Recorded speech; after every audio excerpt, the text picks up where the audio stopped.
Rajasthan high court సంచలన తీర్పు ఇచ్చింది.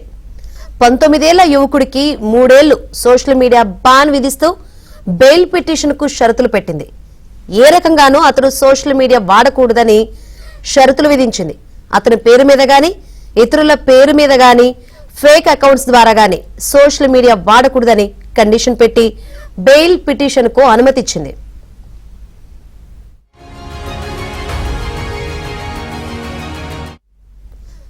ఏళ్ల ఈ కుర్రాడు తన ఫోటోలను ఎడిట్ చేశాడని, వాటిని అసభ్యంగా చిత్రీకరించాడంటూ 23 ఏళ్ల ఓ యువతి కోర్టును ఆశ్రయించింది.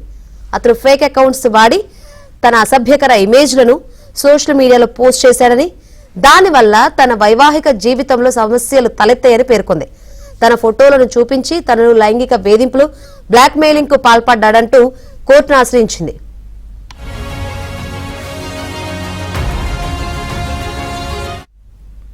నిందితుడి తరపు న్యాయవాది బెయిల్ పిటిషన్ మీద వాదనలు వినిపించారు. కేసు ఆల్రెడీ విచారణ పూర్తయింది కాబట్టి నిందితుడు ప్రస్తుతం జైల్లో ఉండాల్సిన అవసరం లేదని, యువకుడి విద్యను దృష్టిలో పెట్టుకుని బెయిల్ ఇవ్వాల్సిందిగా కోరారు. ఇరుపక్షాల వాదనలు విన్న జడ్జి బెయిల్ ఇవ్వాలంటే కనీసం 3 ఏళ్ల పాటు సోషల్ మీడియా బ్యాన్ పాటించాలని కండిషన్ పెట్టారు.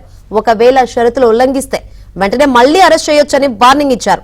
రాజస్థాన్ హైకోర్టు ఇచ్చిన ఈ తీర్పు ఇప్పుడు సంచలనంగా మారింది.